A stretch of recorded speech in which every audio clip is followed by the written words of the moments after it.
to bring the guard down. Hello, everybody. How's it going? Thanks for stopping in to the Bring Your Guard Down podcast. Yeah? Yeah. So we took a little bit of a break because, we had to go do some recharging of the batteries. Yeah, the lithium battery. Yeah, we went and charged the batteries and took a few weeks. So everybody got a little bit nervoso because I got so many messages. Is that it for you guys? Is it over? Is it, and No, it's over. Just start, Tony. Just start. Sometimes you need to have a break. Yeah. You need to kind of... holiday. Yeah, just sort of get some new ideas, find some new people that will come on. And today we have Martin Ross. Thanks very much. You got a new sucker to come on, yeah? Yeah, so, beggars can't be choosers at the beginning. Yeah. I guess once we get to like 10,000 followers, maybe we'll... I won't make the cut when you hit the 10,000. Then it'll be like, now we're a little bit more importante. Yeah.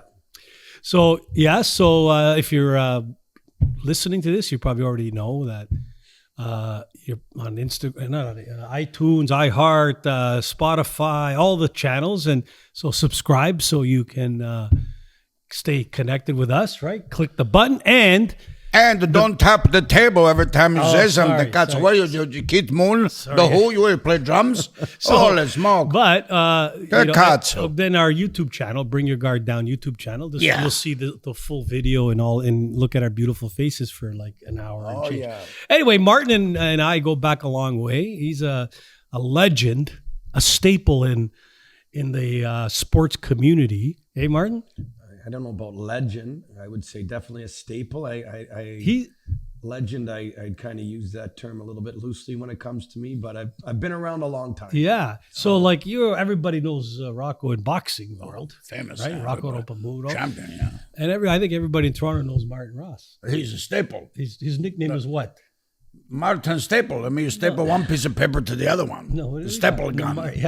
Martin Chico, right? Everybody knows me as Chico. A lot of people don't even know me as Martin. Chico. I get Is that Martin, were you in the show Chico and the Man? I know. No, I was around long enough to know that show, but not Chico and the Man. So, because you're not Italian, are you? I'm half. Which half? My father's side. Okay, so the bottom half. The bottom half. No, from the waist down. So my other half is Trinidadian. From the waist down, I'm Trinidadian. You went either way. Yeah. Hold on a sec. So, is your last name? Your father's last name is Italian. How did you get Ross? My father's last name. Well, I actually got the real last name. It's Ucci back here. It's on the back. What is it? Ucci. Gucci without the G. That's your real last name? Get the fuck out of here. I never knew that. You never knew that, but I got it even tattooed right there. Wow. It's a great story how it came to be. Let's hear it. That's a whole nother podcast, but I'll give you the Coles It's a whole notes. what? Whole nother podcast. Okay, whole nother. Okay. But I'll give you the Coles Notes version. My grandfather came here many, many years ago when, it really wasn't acceptable to be Italian in this. So what, the 30s, 20s? Yeah, probably 20s and 30s. Yeah. So he taught his kids, you're not Italian. Don't tell anybody you're Italian. His name was Salvator Ucci. When he came here, he had his 3 kids here. And the funny thing is he didn't even, my father was born and his brothers and sisters were all born, but they didn't get their name legally changed until many, many years later. So I don't even know how on the birth certificate they got the name Ross on there. I guess, back then you could pull off anything you wanted to. But yeah, it was Ucci. And many, many years ago. So as I said, they raised my father not to tell anybody that you were Italian, because it was almost a shameful thing to be Italian. Yeah. Beat up being Italian. Yeah. And I'm sure you've heard the stories, both of you. Oh yeah. That's, people don't really, I was I used to get beat up a lot at school because I was Italian. Even though I was blonde hair and blue eyes, they still beat the shit out of me for some reason, because they called me WAP, and they would, when walking home, I was living in a very waspy area, they used to do me, and my parents, for some reason, ended up, instead of going to Jane and Shepherd or Keelan Wilson, they went to Young and Steel. Yeah, that's bad. That was a bad situation. Oh yeah, but yeah, people don't know that the Italians got fucked with a lot here. I mean, I wasn't around back then. I'm just going on the stories that I was told, and it's. These are stories that my father told me, right? And they came from a little town called Rocca San Giovanni, which is in Abruzzo, which I don't know if you know the Memme family, Claudio Memme and whatnot. So big in construction here. They're from that town as well. And Yeah, a lot, you know, finally you talk Abruzzo, you know. Yeah. All'Italia, we have two regions. Yeah. We have Lazio near Rome. Yeah, I know Lazio. And Abruzzo, because of the Abruzzo mountain, beautiful land, L'Aquila to the beach, a lot of Fossa Chase, a lot of beautiful places over there. Yeah. A lot of people, and they come to here, and this is a country over here, even the United States too. They're landowners. Yeah. They do land sviluppo, you know. Land development, you know. Yeah. Laziale and Abruzzese people, they own a lot of They own a lot. La terra, you know, it's called the soil. Because they're also tight with the money. So Oh, yeah. They know how to they're watch good people. They're Never mind. great people. And I'll tell you one more thing about Abruzzo. I don't know if you know. Yeah. They make le capicoggi, le suppressate, le salsicce, nice. The best with the Calabria. I know I'm from Calabria. Wow, the Calabria's They're champion. The Calabria one's pretty darn good. The Sicilian one's pretty darn good. Anywhere, anywhere you're going to go, the Sozzizzo is going to be pretty good over there. You got a good point. Italian food is number one. Everybody knows that. Absolutely. We agree, Martin? Number one in the world. You can't beat it anywhere else. There's a lot of great food out there, a lot of great countries with a lot of great food. Yeah. But number one, I'm going to say, is definitely Italy. So, I lost $20 to my wife. You know, my wife, she's a 6'3", 295. You know that, huh? I didn't know that. You know how many salsicce my wife can eat when she sit down? You don't even know. And but she can tell you, my wife, when I make love to my wife, I always put her on the bottom. Because if she goes on the top, I'm dead. I'm going to die. I can't breathe. But I put her on the bottom. My wife, she does a two-function. Sex machine and a futon. Nice and soft, you know, $295, you know.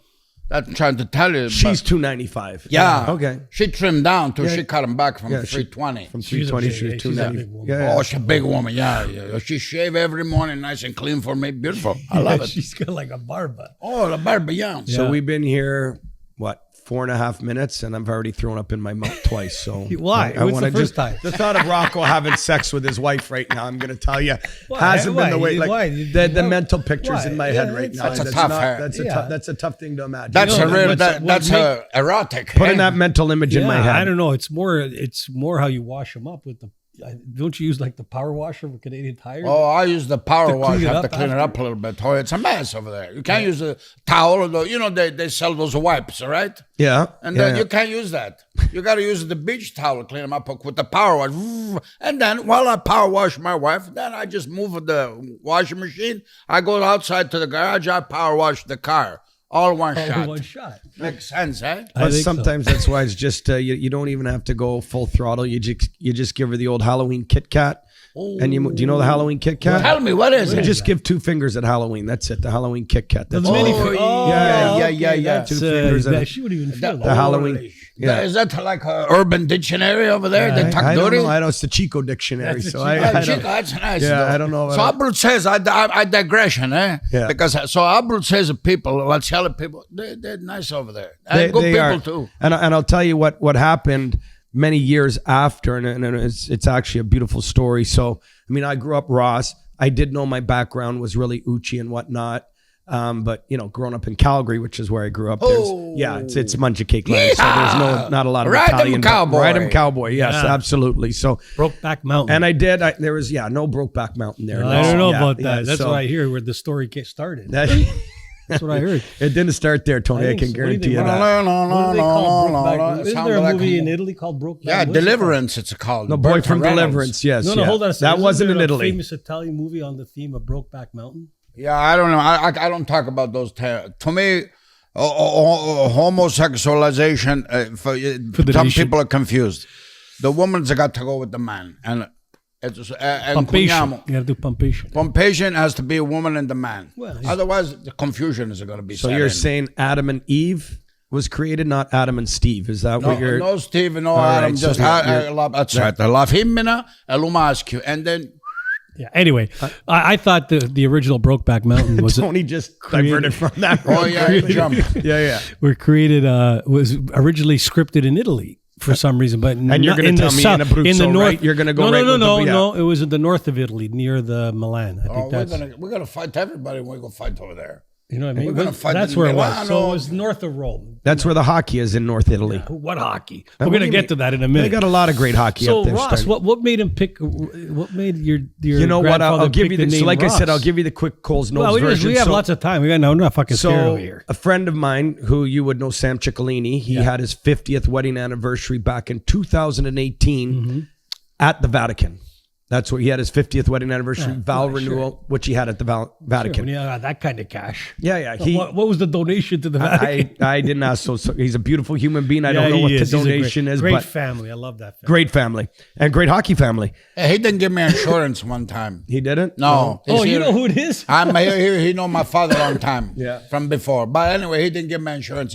He said no to me. I tried to get the It car might have been insurance. those 82 speeding tickets and probably Not 82. I had maybe the maybe DUI, 73. 73. Yeah, it's all of the above. They didn't but- insure diesel Volkswagen Rabbits back then. No, first of all, you have to understand, I had that when I drive that car. Which car? It's a Volkswagen TDI.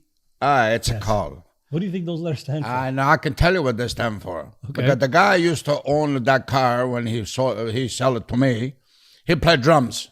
And I asked him, what's the TDI? Here we go. And he said, the tutti drums inside. All the drum fit inside. That's why you bought it. Yeah. He probably knew you were Calabrese. That's why he probably What didn't color give you was the- it? It was green, right? Yeah, green, like an olive green. A bit. That's the best. How fast. many kilometers you had on Oh, when the car died and the air condition break, everything break the body, but the motor's still running. I have a 564,000 kilometer on the car, on the engine. Holy shit. You believe me? So I don't it's a think I've owned- $300 car. Yeah. Do you know unbelievable. what? Do you know what insurance is on a $300 car? How much? A $300 car. That's the insurance on it right then and there. Yeah. But can you imagine all the You cars don't I've need owned? insurance because it's a $300 car. That's why. All the cars I That's ever good owned in my mathematics. life, I didn't combine. They didn't put 500,000 kilometers. on it. Exactly. 100%. And when I drive that car, Martin, believe me, I swear to God, sometimes I put the gas on the Monday morning. I drive it for 2 weeks. Every day, lots of kilometer every day I drive. That's Car diesel, lasts- though. Diesel, yeah. Diesel, yeah. Oh, yeah, 62, 63 liter. How old was the car? Well, when I bought the car, it was actually... No, what year was it? It was those days, 2000. Okay. I mean, it's 2,000 to last you that many kilometers is good. If you told me it was something from the 80s or 90s where they really made things a lot better. Yeah, I don't know, but in cars they made it better. 2000, that's the last one. They made them in Berlin, they make the assemblation. Yeah. Anyway. What make was it? It was a Volkswagen. Volkswagen. Yeah, TDI. I had one. You Diesel. cannot kill the old Volkswagens from 2000 and before. I think I had one as well. You can't kill those fucking things. I had one guy, he had a La Jetta. It's a That's Jetta, what I had. right? Yeah. He bought a third hand from a third person. Yeah. He drove it to Las Vegas 12 times. When he sold the car again, diesel, he have 1.2 million kilometers on the original Cazzo Motori. Yeah. International. Yeah. International. Yeah. So, Martin, go ahead. Your raw story. I'll give you once again the quick version because I know Rocco will divert three different it's okay. Keep stories going. from which is great. But so I went to the ceremony there, and my chaperone or my travel companion was PK's mom, PK Subman's mom, because they got invited, so she came with me, right? And when my father died, I got all the paperwork from my grandfather, which had his birth certificate, his Canadian citizenship, his Italian citizenship, a paper they give you from the Comuno or whatever, listing out Comune, sorry, from listing out all your family members. So I told PK's mom, when we're there, I want to go visit my hometown. I want to, look around, maybe find my grandfather's house, learn a little bit about my heritage. I'm sure it's a pile of rubble by now or whatever, but we took the 2.5-hour drive from Rome there just to make it a day trip. We pull up to the village. There's an old police officer there standing in front. I told him what I'm there for. And he goes, yeah, you know what? We're closed. Can you come tomorrow? And I go, it's Monday at 1. He goes, yeah, just come tomorrow. I said, man, we're from Rome. We drove in from Rome. It's just, we're on vacation. I said, can you help me out? He goes, all right, let me see what I can do. So he goes into the office, plugs something into the computer, can't find anything, calls some lady. She goes, yeah, go to the birth certificate registry office across the hall. Across the hall is just right over there. So see what you can find there. He goes, he looks up all the birth registry books, pulls one out, flips it through. Salvator Ucci, my grandfather, right? Wow, that's cool. I start bawling, right? Like I'm in tears, right? Take a picture of it. I hug him. I thank him. I say, look, I'm just going to, walk around, the village, the town a little bit, take some pictures, and I'm going to go. Thank you so much for your help. I really appreciate it. He says to me, you have car? I go, yeah, I got car. How do you think I got here? He goes, follow me. So we go outside of the town. We're about 5 minutes outside into the countryside. He pulls up. He goes, this is Ucci Street right here. This is where Ucci. And I go, yeah, I know he grew up on an olive grove. He goes, huh, everyone here lives on an olive grove. So he goes, but follow me. We drive around the corner. He's got my paperwork with him. He gets out, pulls up to a villa, he buzzes it. Some old lady comes walking out. He shows her the paperwork. I see him talking to her. She's, reading the paperwork and she's crying. He tells me to get out. I'm going to get a little emotional on this. Okay. He walks up. I walk up. I see Ucci on the mailbox, right? And it ends up being my grandfather's niece. Wow. Oh, yeah. That's a nice. So, family. She calls her brother up, which is my grandfather's nephew. She's crying.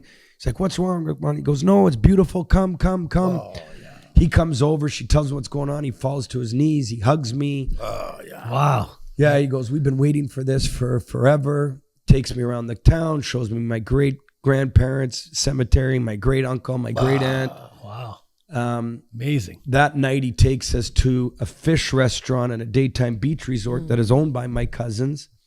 I walk in, one of the youngest one comes in. He goes, but you're not an Ucci, you're a Ross. I'm like, how the fuck do you know this? I don't even know you guys existed. You know I'm a Ross. He goes, your grandfather was like the myth, the legend to our family, the missing link. He goes, we've been waiting 100 years for you to kind of walk through the door here, right? So they all come out, they all greet me. Wow. We've gone back every year. I mean, we went back in 2019.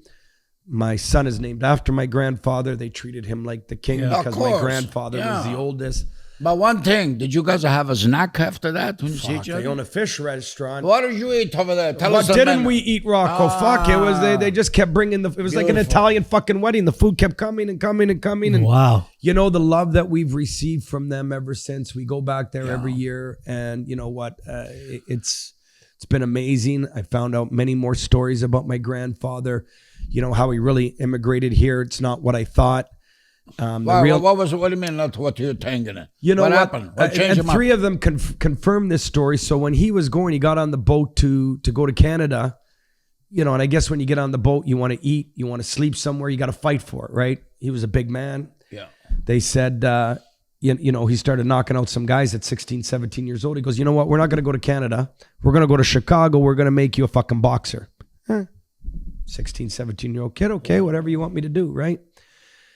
They go there as a 16, 17-year-old. They make him a boxer. Chicago? In Chicago, wow. who controls boxing. Right. Well, that's right. In those days, yeah. Right? Capone, those Capone guys. did. Oh, yeah. They told me he ended up being a collector for Capone.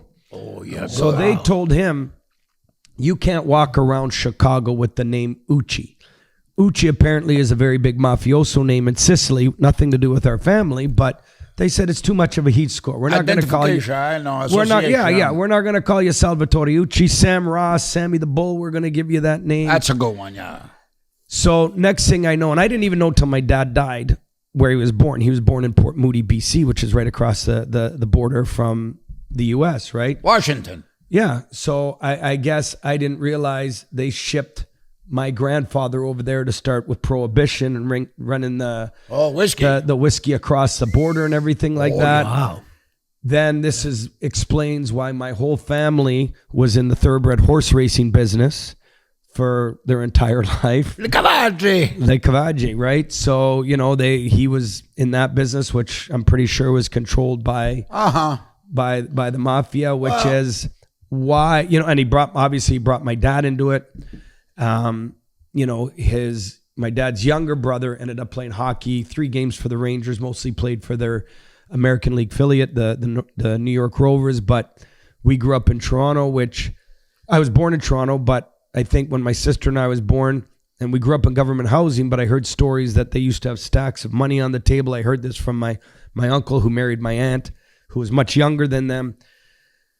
And I said, well, I don't know where all this fucking money went. I grew up in government. I grew up poor in Calgary, right? Because I think what happened when my sister and I was born, my dad left it all out and walked away and moved to Calgary. So, a lot of things kind of made sense when I met my family in Italy, how kind of, everything evolved from there. He goes It's interesting. So he goes from supposed to go to Canada, probably Halifax Pier 21 or whatever. That's where some of my family Your members. family My Yeah. family went. That's where they arrived. Then they diverted to Chicago. Yeah. And he became a boxer. Yeah. Ended up working with the Capone. Yeah. and ended up in British Columbia. Yeah. Had your father there? Yes. And You know, then- before he's right to what he said, British Columbia, but originally it was called the British Calabria. Yeah, it was. They changed it. They changed them up. Yeah. Really? Yeah, Oh, yeah. 19 I they actually changed thought it in 19. I think 1952 they changed Yeah, British February Columbia. 29, I actually thought it would be 1952. called British China. There was a huge Chinese, Chinese. immigration population there. Yeah, now they changed it up to now it's a British Mumbai. British Mumbai. A lot of Indian yes. people over there. Yeah. Because they changed Brampton to Bangladesh. Bangladesh. Bangladesh, Yes. yeah. Yes, yes, they have. Over So here. that's a wild story. So your father gets married to a West Indian. So he was in the horse racing business. Yeah. He meets my mom in Barbados at a race called the Gold Cup. Yeah. Oh, yeah. And They did pumpation and yeah, over there. That's a little too personal. For Tony. You gotta that's an be- image I don't have. Why? That's a mother and father. Yeah. You get nervous. You Yeah. think you don't see. I mean, Listen, you can't do imagination yourself. You mamma, lo padre tuo, la mamma Yeah. tua, and then Yeah. there's more. Especially seeing I just lost and my then your mom back father- in April. So, Yeah, okay, let's move on then. Because, we, yeah. 94 and a half, God bless her. Oh, Thanks. shit. Yeah, What Who's more do you 94? want? My mom, I lost her April 1st. So, Oh, sorry. but she made, I mean, 94. I appreciate 94 and a half, your that. mother? 94 and a half. I hope I can get Oh, to yeah? Back in April. Yeah. What year your mother born? 1930. Oh, you're good mathematica. Very good. Yeah. Yeah. 1930. Your mother's solid, eh? Solid. Yeah. Solid. So lady, where was eh? she living? Toronto? No, she was living in Trinidad. Still now? No. Oh, sorry. She was living in Calgary, right? Is she? Where did she pass away? Here? She passed away in Edmonton because my sister was there and she lived there her last 5 years of her life. So my sister could. So just you and your sister? Yes. Okay. correct. Yeah. So then, cool. So that's a pretty interesting. I like this because people are getting an education for the nation, and We had a couple of Italian people from the islands too, near Trinidad. Yeah. They're called the Pastafarian. Those guys. Pastafarian. Yeah. Yes. The Pastafarians. They like- They I play guess you guitar. could- They have the long hair. but hold on a second. Is there? So, what they play guitar? Yeah. The Pastafarians. Where They have a- they where are have they a- from? Where are they from? They're from a lot of them. They come from Kingston, Jamaica, but now they go a lot of places now. Yeah. they have a dreadlocks. You know, Well, you know why they call them dread? There is a story. Hold on. Why do they call them dreadlocks? Because you dread when you have to wash it and then try to comb it. Yeah. That's why I dread it. Oh no, questi capelli come cazzo facciamo? That's like So that. They the- call them dreadlocks. So Pastafarians don't eat pasta, really. no, pastafarian. No, everybody eats pasta. Lo compagno I mio. know. People probably think Rocco's goofing on things here, but I it's know true. that there's a court case of Pastafarians in BC. Some guy was trying to find a loophole, so he used religion as his loophole, and he said that they were Pastafarian. You see? No, it's like the guy saying he drives a Lincoln, but he can't say, I have a Rinkin. Yeah. I'm telling you, Yeah, I don't think somebody so. look it up. They're Pastafarians, what part of Italy do they come from? Or is it only past- Jamaican? No. Now the pastafarian, we got them in Italy too. Yeah? They're from the south. The pastafarian. That's south, yes. Has to yes, be a hot yes, place. Yeah. Because you can't. Deep south, yes. Your hair's not going to grow long if you live in the north and the Alps or le montagne con la Yes, neve. yes. But you have to go. It needs a hot weather. Yeah. Get a capelli, Because the right? humidity gets your hair And then going. you yeah. can play the guitar. Okay. I'll play the guitar. I'm busky. I'm a busky, right? Well, my family, my mom's family, the Trinidadians, they don't play the guitar; they play the steel drums. That's See, the pun. yeah, the steel Yeah, pipe. Yeah, and you I know was what I did actually one time? listening to some good soak on the way down here. And that's what I'm trying to tell you. Yeah. Le pastafarian, l'italiani, Yeah. they play the pan. You know what they have the pan? Which pan? There's a tuna company over there. They take those cans of tuna. They eat pesci, and then those cans. Is it capoli? They make, that's what they do. The They- capoli. I heard that. They make it out of the big tuna cans. The then. big ones. ones. Yeah, Those yeah, are the yeah, pan yeah, now. Yeah. They Le use those, pan yeah. con lui, Sometimes they use the giù marmita too, right? The marmita. That's I've the seen fran pan, the big tuna cans. Never here. I've seen a few here, but very, yeah. So what kind of music the Pastafarians listen to? They play pasta music. Everybody knows. There's pasta music. Is What there the a fuck famous is pasta music? Pastafarian singer? Like what was his name? No, well, actually, there's a couple of the original singer, Pastafarian singer. Yeah. If you remember, there was a guy from Napoli. And he was Not Diego Maradona. No, Maradona. He's from Argentina. No, he wasn't. He's fucking the Napoli soccer star. That's right. I know he's a Napoli. They think he's he was born in Bicel. He moved in Bari. No, that's just like Cristiano Ronaldo's mother's Italian. Hold as on well. a sec. Yeah. Go back to the singer. Like, who's the famous Pastafarian singer? The famous one, Pastafarian singer ever from Napoli. Yeah, his name was Pino Daniele. Everybody knows. Oh, I remember Pino Daniele. Yeah, Pino Daniele. Yeah. He was a great singer. Che canzone napoletane. Beautiful. So what kind of canzone? If I Google him, yeah. His He's name. famous. Yeah. Oh yeah, he's a famous Pastafarian, Pino Daniele. Oh, he have soul. Yeah, very soul. And then You're not fucking with me. No, we're not fucking. No. Let's okay. You want to? I gotta give it la scienza now. Okay, I give it la storia. Yeah. If you want to know something else, if you go to that place in Napoli, Pino Daniele, those band in Napoli, there's a band called Napoli Centrale. They have a couple of one Pastafarian, he played the saxophone over there. Very fantastic band. I remember. Sometimes those guys used to play as a training in Calabria. I'm gonna fucking Google this. You know? Yeah, you fucking do what you like, right. but you're gonna find out the truth about those guys. Napoli Centrale. Was Pino Daniele from Napoli, and then Pino Silvestri Colon was from there too. Pino Silvestri, the Colonna, La Colonna, how do the you know Profumo. this shit, Tony? You know numbers. You don't know music. You don't know. This is the He thing. knows the music. Yeah. Hold on a second. Actually, he did. He was in a band. Yeah. He was in a band. Listen, people don't I don't know. understand People here, know this. He was. Did you know he was in a band? I Rocco. found out a long time ago. He played on my first album. Come on. Yeah. So you guys go way back then. Yeah. Oh, yeah. We're like from family. Like he was wearing skinny jeans on stage before skinny jeans. I have video of him and of Rocco and I. We have I have a video from 1984 playing at a Markham Fair. My hood. Yeah. So long. We've been and we've known each other. My family, our families have known each other for. Yeah, my mother. Yeah. Where's your family from? I can't. I have to avoid comment on that. You can't tell you. Well, you know what? Hiding out from the. I will explain. Martin, listen to me. You have to read me, because the cameras are watching everything. It's a very high intelligence, political, right? First of all, they're doing a very special, MK Ultra program, mind control. They're trying to break those politics over there where he's from. Mm-hmm. That's why he can't tell you too much. Has to be zitto, calmo, because a lot of sneaky stuff going on. There's politics over there. Yeah. So did you wear the same skinny jeans? No. He was a drummer. No, those days I played drums. You sat in your underwear then. So anyway, sorry. Okay, what do you call a guy that hangs out with musicians? A groupie. A drummer. Anyways, go on. I better take the arrow out of my head. Sorry. Yeah. Well, drummers are like goalies.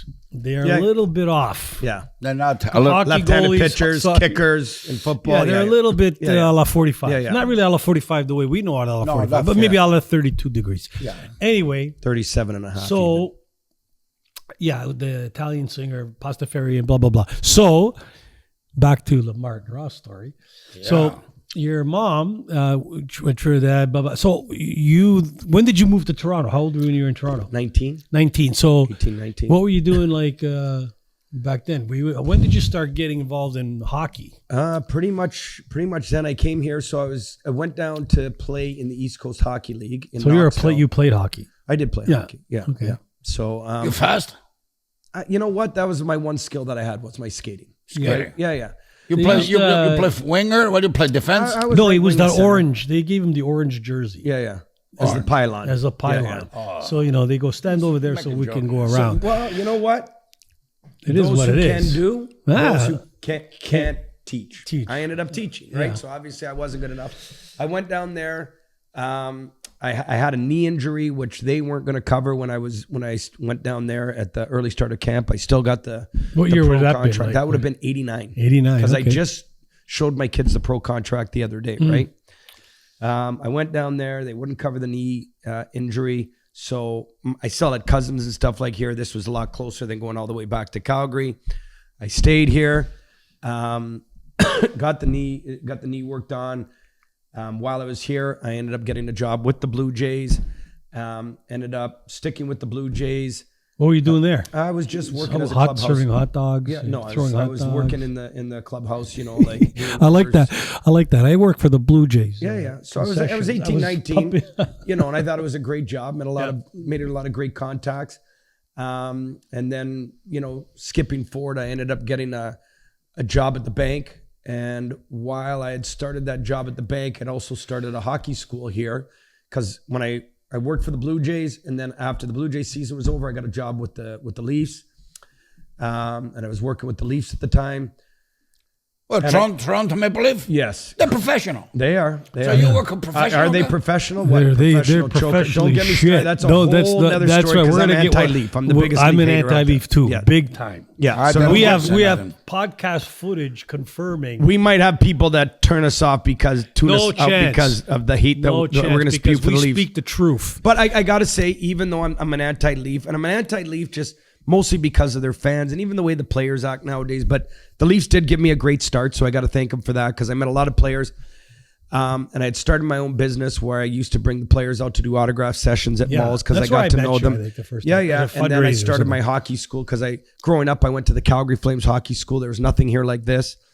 Leafs gave me permission to start the camp called my camp is now called Toronto Professional Hockey School, but the first 3 or 4 years it was called Toronto Maple Leafs Hockey School. They gave me permission to do that 35 years ago when I started it.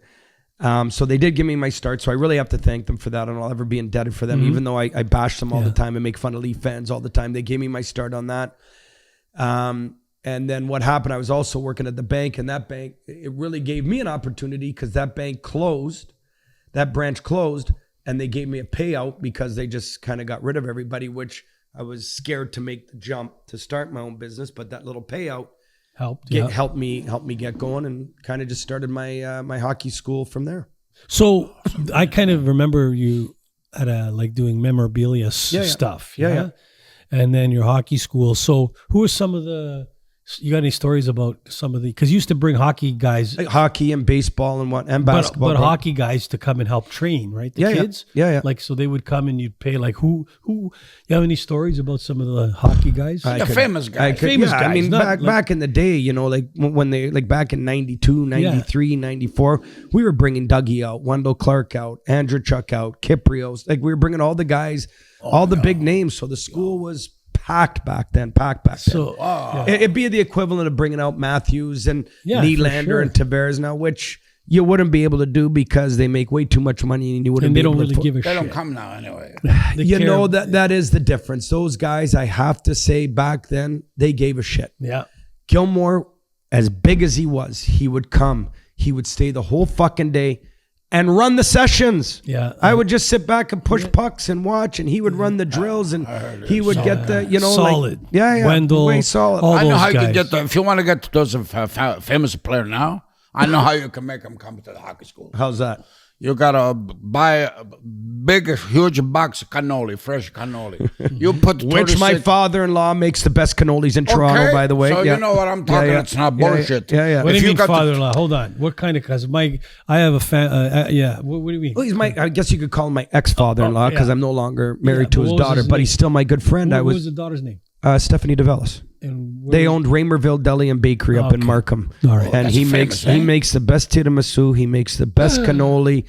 He still sells them, you know, kind of as a side There's hustle. A plug. There you go. Yeah. So, anyway. They make corned beef too. They don't make corn. They're not from Montreal, so no. No, that's Montreal smoked meat. Smoked meat. They don't do corned beef. No. So you said it's a deli. What kind of? It was a deli back then. He doesn't do the deli anymore. The deli closed about 5 years ago. Now. No, he doesn't do it. He just does it on the side. If you have a baptism, a communion. nice. By the way, you're saying you bring them over, you got to do cannoli. What else? If you got 36, 38 fresh cannoli, they won't come for cannoli. They Tony gotta come. No, Tony knows. Don't give it the small one. You give it the big ones. It's not like it was back in the day. I got to say, Sittler. He was still coming out 5-6 years ago. Johnny Bauer was coming on the ice, working with the goalies back then. You know, like these guys, they cared. And they cared about the fucking kids. I got to tell you. That's right. You know, I have a story about... And I'm not saying... I don't know a lot of the new guys. I know Chris Tanev because I coached him growing up, right? Yeah. And the Tanev brothers, they're good. They do care when they come out. Yeah. Anyway, so I remember when I was 9 or 10 years old, whatever it was, I wrote to the Maple Leafs, you know. I wrote Norm back in the 40s or 50s. Norm Allman, Ron Ellis, and Davey Keon.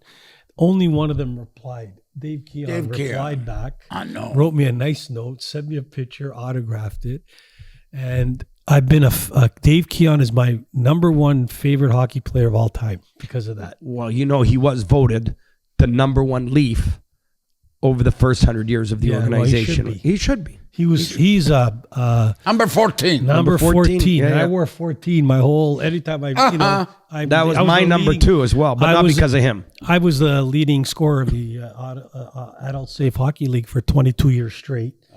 Sponsored by CNIB with over 2,722 goals and about 3,200 assists. Yeah. Still to this day the record. Like I said, sponsored by CNIB, Canadian National Institute for the Blind. By Dr. Right, so that's do the Mathematica. I play 482 games. I got 5 points a game on average. And you didn't get 5 points a game, Tony. You didn't. I did. Tony, you didn't get 5 points a game. I've seen better hands on a fucking transvestite. That clock has better hands than you. 4,000 times 5, 27,000. There you go. That's how many points you want to get. You did. Now he thinks he Wayne Gretzky. You know, I used Are you Italian? Of course I will. Those hands have been in concrete all day, every day. There's no way you got the nice hands. I invented all the moves everybody used today. The paralyzer, the Del Piero, that Datsuk. I made that. I called it the Del Piero, where the little arch that faked the goal there. The ball goes. That's called. And then I did the paralyzer. The Kucherov they call it today, when he comes down and he paralyzes, he lets the puck. Are you going to take credit for the Michigan as well? Of course, right, well, because I hate the fucking Michigan. Dude, I hate it. Well, I tell my fucking first time kids, I did that was or tries to do a Michigan on you. Yeah. You take their fucking. I did off. the first Michigan. I used to call it. What did I used to call it? Not Michigan. I used to call it something else, like the pescata. No, the mortadella. That's the one I call it. So because it's like slippery and and I did it like in probably 1976 with a wooden stick, no. So you were straight blade. blade. You did that in 1976. Yeah. So you were still playing at 11 years old. Anyway, this is not about me. Okay, I'm going to do it. I know I could probably talk for 2 or 3 hours straight about 27,000 points. Yeah. So today these hockey players, they won't. I mean, they make too much money, right? Like you're not going to. They don't care. They don't care about winning. They don't care about Wait a minute. When you say they, the Leafs. Okay, the Leafs. I mean, you can't say that. You can't generalize. Yeah, them. you can. I don't think there's the a whole culture of losing. There is a culture of losing. But do you care. blame the fucking players? Do you blame the management? Do you blame the fucking fans? I blame the fans. I blame the fans. I blame management. I start with the fans. I blame the fans. I blame management. I used to be a diehard Leaf fan. I had season tickets. Some of my good friends were playing for the Leafs at the time, and they did something to one of my dear friends. And from that year when they are you going to tell us what they did? No, it doesn't matter because I sold my seat licenses. I said that's the last time because that proved to me how they treated this guy. He was an assistant captain for the Leafs, defenseman, and the way they treated this guy and how they dealt with him proved to me that they had no what's the word? Voglia to win. No will to win. La volontà. So that was 2000, but this and 2001. Is this what happens as well when an organization is owned by a business conglomerate? Because you look at someone like Steve Cohen who owns the Mets. Right? He wants to win. He's going to spend, and do what the fuck he can to win. Does MLSE more look at it as a business with their condos, with their... Yeah, they don't give a shit. And I look at player, but also the culture. Like I look at But why players, should they give a shit, Tony? They don't. Because the sheep go every single fucking game. They're there. Buy their $23 beer. Yeah. They raise the ticket prices every year. The sheep pay it every fucking year. They buy the jerseys. They fill up Maple Leaf Square. There's no incentive, and this is why I blame the fans a lot. Well, Leafs can do no wrong in their eyes. Yeah, they complain. They're hardcore, but they man. still go. They still go. And then when I look at some the Florida Panthers and some of the players that I know on that team right now, they just. And I've spoken to a lot of the Leaf guys too, in my travels, and I've known some of them through, I've been involved in minor hockey a long time, and it's just like Connor McDavid to me, like he just will never win a Stanley Cup, never. Who, Connor? Yep. Why? Because he's He's just, I call him Connor McOverrated. Oh, I think he's an overrated player. I think his teammates don't like him. I think Why don't they like him? Because he pushes them to be better? They didn't like Jordan because he was on them all the fucking time? No, because, true leaders are followed. Fake leaders like him, people don't follow. So Tony, I want to see how well you fucking listen. Where did I tell you I grew up? Calgary. Okay, so who do I fucking hate? Edmonton. Despise them. Right. I don't even know who I hate more, the Leafs or the Oilers. I hate them both, right? Somebody gave me tickets to the Leaf and Oilers game once. I just sat in my chair the whole time. I couldn't cheer for anybody, right? Yeah. I was with my son. We both just sat there, right? But it was like a cruel joke somebody was doing on me. But I can't say a bad word about Connor McDavid. He trains. I'm not saying about his work ethic. He's a hell of a player, and I think he does want to win. And I think that the way and I've known him since he was 8 years old, because I was coaching the 95 age group. He's a 97. I saw him grow up. I saw him play a lot in the G. Well, you said it right there. There's the fucking problem. If I'm an NHL GM, I'm not taking kids from the G. Why? Triple-itis, eh? That's the Triple-itis. I think there's a lot of entitlement there, and I coach the G, and I thank the G for all. Sure. But I gotta call a spade a spade.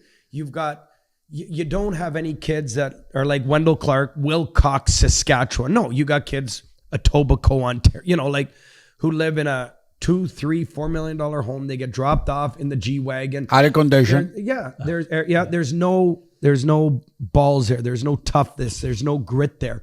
If they're a great player, like Mitch Marner probably was, and everybody wants to complain about Mitch Marner, I still don't know how you're going to replace him. A guy that consistently gets another non-winner to me. But another non-winner, I agree. But he's been put on a pedestal everywhere he's gone. Oh, come here, free ride here, ride there. Same with Matthews. Double shift here, double shift there. Now all of a sudden the intensity comes when can't win. Everybody's great and shits his pants.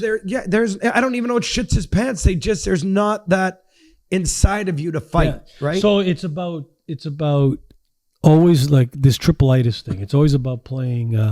Got to find the best team to play on. Yeah. Even at spring fucking hockey. Yeah. Go play on the best team because you don't learn how to lose. You don't learn how to compete. You don't know how, because it's, I won 25 games and we lost 3. Big fucking deal. If you fuck up on the ice, kid, it's okay. Go back. We got there. 7 guys that's going to get us a goal. We'll still win. We're not going to win 7-0.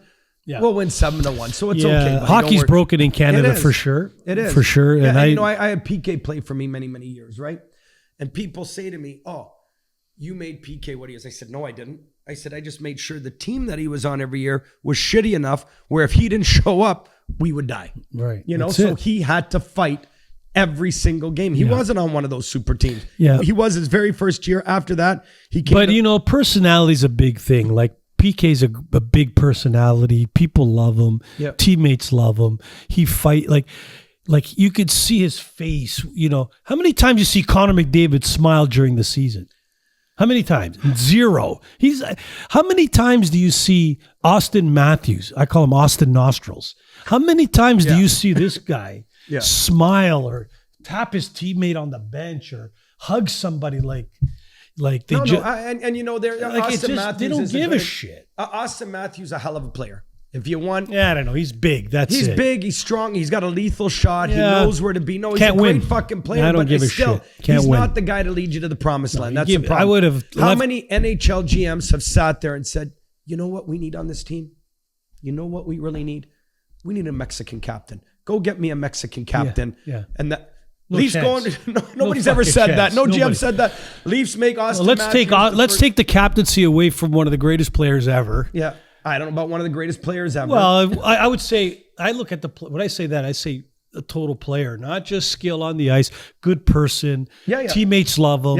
Coaches love him. He's a good person, family, he's all team. And I even have to eat crow on that first contract that he signed because I said, what a fucking terrible... That contract aged well. Yeah. It really did. He did. You got value for him, and then you take the fucking C away from him to give it to this fucking guy. I have a small theory on that. They do want to make Austin Matthews the captain to try and keep him on as long as he could. And I'm surprised Tavares gave that up. My thought on that is, and I could be wrong, and I still think Johnny T's a great guy, but he was into the CRA for $5 million, right? Who was? Tavares. Yeah. The CRA was after him for $5 million. That just went away. Yeah. So I don't know. Did the Leafs say, hey, we'll take care of this? But why did he owe so much money? It had something to do with his signing bonus or something like that because He it's never a paid the signing tax bonus. on it? Well, Yeah, but bad advice from somebody. I don't know. Like maybe maybe a signing bonus wasn't taxable. I don't know. It's like you've dealt with the CRA, you know, your entire life too many times. So you know, like they make their own set of fucking rules. They're not like Rocco, who makes his own, you know, probably Italian CRA type rules. I mean, you guys, Cash, I know what happened over there. What happened? That's the Portuguese labor union. Is that what they stepped in right there? What do you He's mean? only half Portuguese. He's only half. Well, He's Portuguese? Get the fuck out. I know everybody. I don't like him now. He just lost 50% of my He's half Portuguese. If you need a Mexican captain, you just call the Sergeant Garcia. You put him over there. Well, the Leafs got I him. can solve that problem right away. They managed to get a Mexican captain in Austin Matthews. Not there's anything wrong with that, but I'm just saying, like, Yes, there is. You're In hockey, there is. Team, you go get yourself a Canadian boy as your captain. Yeah. One problem with Matthews, my friend, you guys are missing the whole point, I think. Okay, here we if go. he don't shave that mustache, he look That's like a bad 70s porn He star. looks like a 70s That's why porn star. nobody Yep, want to yep, follow him. absolutely. He looks like a big, tall 70s Did porn you- star. when you Get did- him mustache cucine. Not even have a style over there. When you did Italian porn back in the 70s, Rock, Yeah, did you I ever never say, do. No, I don't do Italian porn. No? No, my twin brother used to do that. I'm Francesco, pretty sure yeah. it was you. Francesco, Yeah, right? Francesco, he was He a did, four. they Did call he it go with the stash? pornification. Come Did he go with the porn stash in the No, 70s? he had what do you call it? He had like a little, what do you call it? A muskrat. Looked like a squirrel on his chin. And did he have the mullet in the back as well? No, he have a nice shave. He wear the earring over here and aveva lupi lucane. Yeah, the little goatee. Yeah. No, that's what they call Go it. to, whatever you call Goatee. it. Yeah. And did he down there was shaved too? Yeah, he cleaned him No, up it nice. was the 70s. Well, there was a lot plus, of- but my brother, he's... He would have looked like he had Snoop Dogg in a headlock down there or Oh, something. yeah, that's a problem, eh? Yeah. But he's 45, my brother. Yeah, there's no What's shame. 45? 45 is he's a Finocchio. Oh, Finocchio, yeah. Yeah. Riccione. Yeah, bad, very bad. Oh, yeah? That's why I told him, listen. So is Finocchio porn. He's Pinocchio, not Pinocchio, Finocchio. I said Finocchio. Oh, I thought you said Pinocchio. Yes. I know the story. Pinocchio- Your nose is going to grow now, Yeah, God. the Finocchio corn. Yeah, corn. I like Look- that scene in Family Guy when Geppetto goes to, he bends over and he goes, "You sure you didn't take the last chocolate bar in the fridge?" I didn't see that one. And Geppetto's bending over asking Pinocchio, Yeah. "Are you sure?" I was on the Family Guy? Fuck, I don't know how they get Gotta over watch, shit that huh? they gotta Oh watch. my God, I loved it. No, that was before they went woke. Yeah. No, Family Guy didn't go woke. Oh, sure they did. They did, Watch the dog. first 10 years, 10 seasons, and then watch the last 10. I don't have as much free time as you, so I can't watch 20 I go to bed with seasons. Family Guy every night. Every night. I turn Family Guy on and I fall Okay, asleep. Martin, I'm like, I don't watch it. I'm not going to bed with the Family Guy. I like the plan Italian. on trying to go to bed with if something you put the else. Italian overdubs on Family Guy, have you ever seen it? It's the best. I watch. I just made 5 minutes. Hold on on, that. you got to I'm training all the next time. Next time we get together, I want you to watch Family Guy, but put Italian overdubs. Oh, You got to hear the voices and how they add the Italian flair to the. You've gone to another level now. Of You got a lot course. of time on your hands. Is that your snuff material at the end of the night? yeah. You got the toilet paper there at the side of the bed and the Family Guy No, on. no Like, toilet paper. no, No, it's all dried up now. yeah, okay. Yeah, it's blanks. When you get to 50 years old, I'm 54. Oh, goody. Yeah, What year you born? 1970. Oh, you got a good mathematics. Yeah. I was born in You did that with my mom, in too. 71.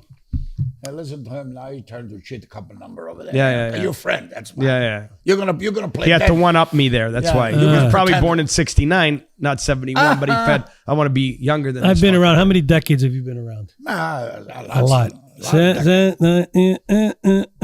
Already. Fuck, it's a Time lot. flies, eh? Time It does, flies. bud. So now, if you have your choice now, you have a hockey school still now. Yeah. One thing I need to ask you: you're a professional, right? You teach hockey. I do. Okay. I don't know what cuts are you teaching the hockey, but I think in the hockey, the first thing you got to teach these guys, the kids that come and play hockey, never mind the skate, never mind you shoot, the pass the puck, where to be, the speed, skating back. No, you have to teach the kids how to box, how fight on the ice. You know, it's very important. It's funny you say that. What's so funny? No, like ironic that you say that. Then instead of funny, I'll go with ironic. Fancy word. My son, it's his draft year coming up, his OHL draft year. He's professional, your son? No, he's playing AAA hockey, but it's called your OHL draft year coming up to get drafted into junior. So AAA, like a AAA meat when you buy a steak from Lacombe. Good meat, good hockey, right? I got it. And he's training every single day. He does the Gary Roberts program. And on Saturdays, once a week, he does boxing. And he actually says, he says the boxing session is the most killer of his 7 days of training season. Thanks very much, everybody. Thanks.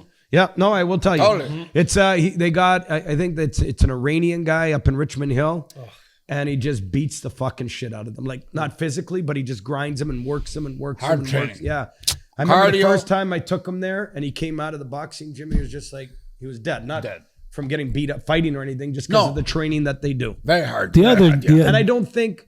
I do think boxing is absolutely a phenomenal sport that they don't embrace enough for training, that they don't build up enough. Now it's a lot of MMA and they've kind of pushed boxing a little bit to the side. But I think boxing can be so transferable to so many other sports. Yeah. And Speaking I agree of, with you. speaking, That's true. Yeah. That's very true. But let me give a statistic about this one. Yeah. Maybe you're not going to believe what I'm going to tell you right now. Long time ago, because I'm a boxer champion, everybody knows me, right? I do this kind of research paper for the box. Do you know that the worst athlete to do like a flexibility training, mobility, con la palla, all kind of sport, very active sportman. The worst one was the boxer. For flexibility? Yeah, for everything, because they have a control, they have a cardio, they do move good, they skip and rope, they jogging, they hit the speed bag, but the body doesn't move nice like a tennis or like a soccer player. The best athlete, the best for training, more flexible, stretching, a kick, ball move, soccer. Is a soccer. Yeah. No matter what. Don't tell me football. No, soccer. And then who's match? They're the fittest looking athletes for sure. Soccer number one. Everybody knows, right? And then, but boxing training is good for you. I'm saying in collaboration with hockey, you take the hockey and the boxer together. Yeah. So when you drop the glove in hockey, you take the helmet off, bing, bing, bing, bing, bing, jab, uppercut to finish. You know what? There's not even much fighting there, but Why? In hockey, there's not much fighting anymore. Why are they changing now? Just the rules that they've changed and whatnot. But I still think that boxing, even if you're not doing it to fight on the ice, just the conditioning, the training, and the toughness, because you still got to be tough to play hockey. Be tough. You got to balls of steel to play hockey. That's for sure. And I really do think boxing brings that all in.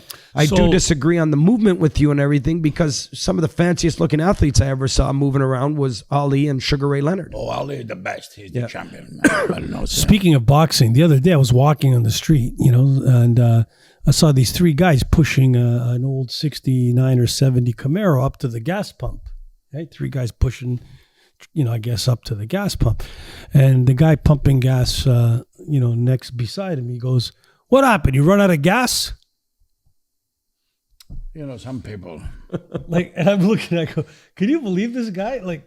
What kind of, really? What's your first clue? Yeah. Anyway, I always thought that was I wanted to say something, but of course. It's like when I pulled up to get my oil change the other day, when in the drive-thru where you pull up and the guy comes to my window and he goes, "You want an oil change?" And I go, "Oil change? Fuck, I thought I get a burger and fries here." Yeah, I thought it was a drive-thru. Yeah. Well, wait a minute though. Hold on a sec. I just realized something. First of all, if three guys are pushing the car over there at the gas station, right? What about if your starter broke and you got a full tank of gas? So why would you be pushing it to the gas pump? Is what I'm asking. Oh, they're pushing to the gas pump. Yeah. Not the gas station. Yeah, there was the gas pump. There's three guys. The guy pumping besides goes, "Hey, what happened? You guys run out of gas?" Rocco, are working in the wrong place. They're making you hard of hearing. What happened? Yeah. You guys run out of gas? Just to make a different calculation. Calculation making different. you a little bit hard of hearing. But as I said, I agree with you on the boxing, and my son. Hey, I took a 564 punch into my eye, when I fought the Indian guy.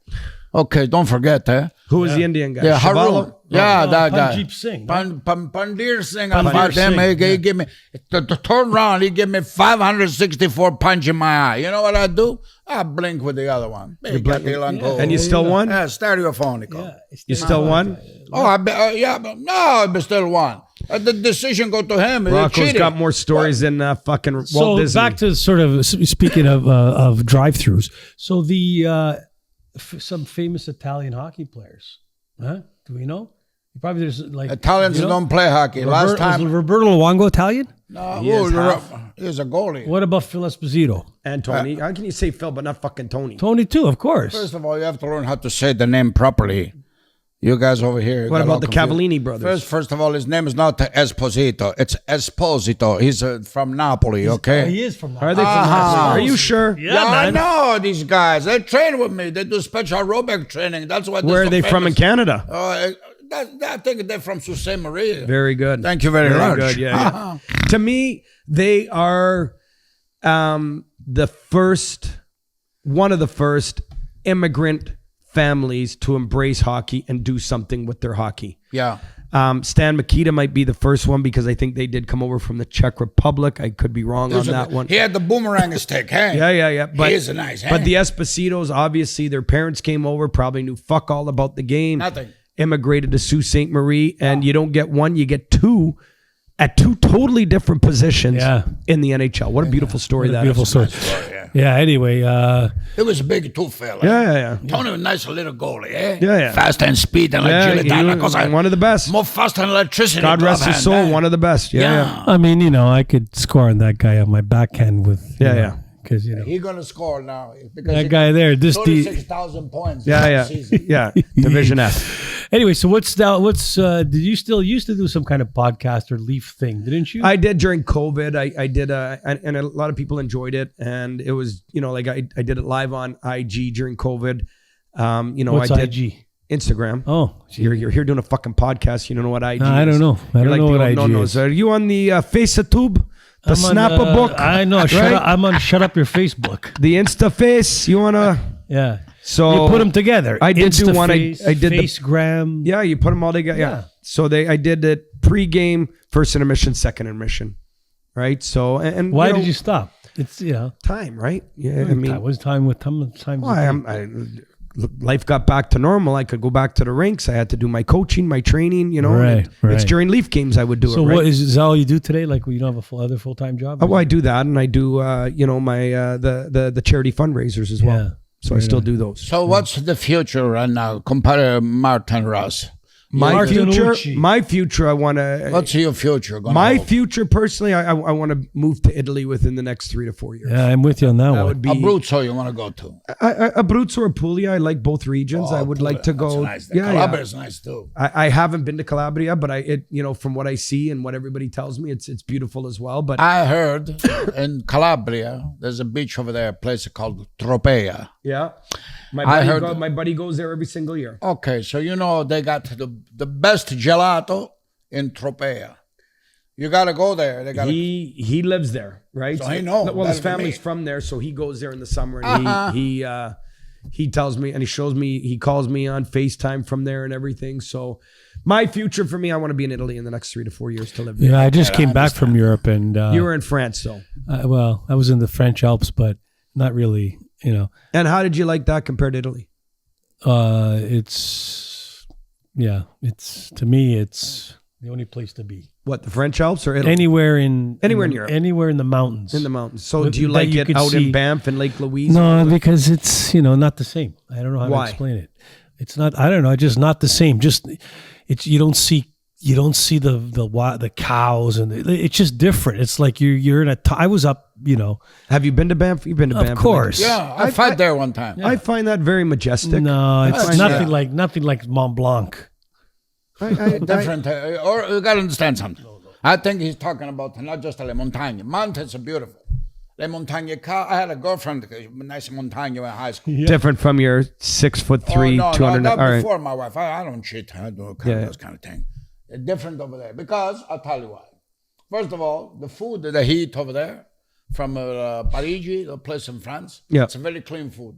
They don't put the chemical inside the food. They're like in North America. Everywhere in Europe. I don't give a fuck where you go in Canada. They're going to put the chemical in the food. Yeah. United States, the same thing. Yeah. They got Fruit Loops in the United States, they have a 17 different additives. JFK Fruit Jr. Loops is this, like you said about me being a staple in hockey, that's a staple See, in their the Fruit Loops in Canada have 13 chemicals inside. 17 and 13. In Italy, they don't eat that shit. In France, they don't eat that shit.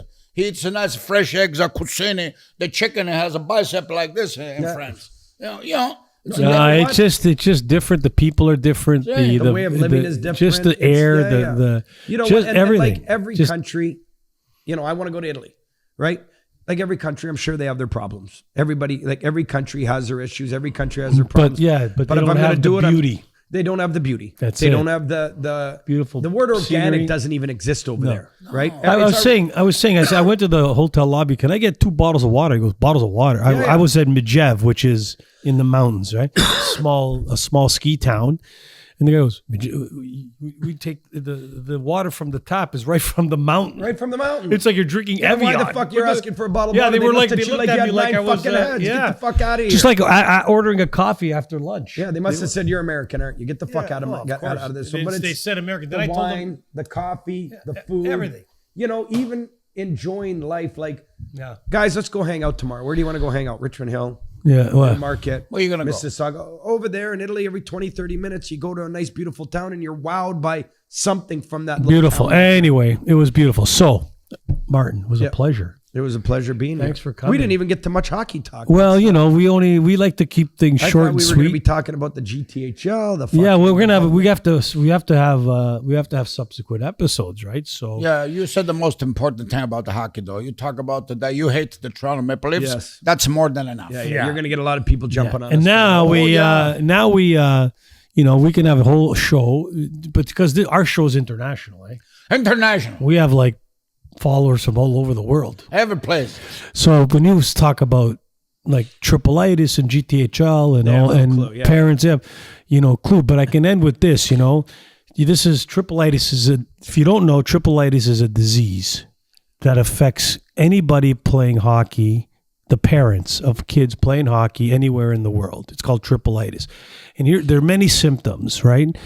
And one of them is one guy, if you see, you tell a guy who's got triple-itis, you say, oh, my son's playing this weekend in this elite tournament. He goes and says, oh yeah, my son's playing in a super elite tournament. And I said, which tournament is that? It was the same name, but he called it super elite. Then he's got triple-itis bad, right? If you've ever left work, you couldn't work because something happened, you read something, somebody called you, and you left work because of a 12-year-old hockey game, you couldn't work anymore. That's a serious triple-itis. So, you know, there's a lot of triple-itis situations. That's a whole different... That's a different podcast altogether. You could do your own... You got this podcast could do with the king here, Rocco.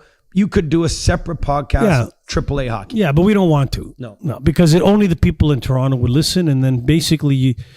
You know, if you don't have anonymity, nobody's going to comment. That's why. Yeah. So anyway, it was a pleasure. Thanks for stopping in, Martin. Martin, number one, champion. Auguri, tante cose. Thank you. Forza Abruzzo. So thanks. If you like what you hear, please follow us or subscribe to our channels. We appreciate it. Like, we're going to keep working hard and keep trying to give you some entertainment while you're driving and stuck in the fucking 401, not the beautiful...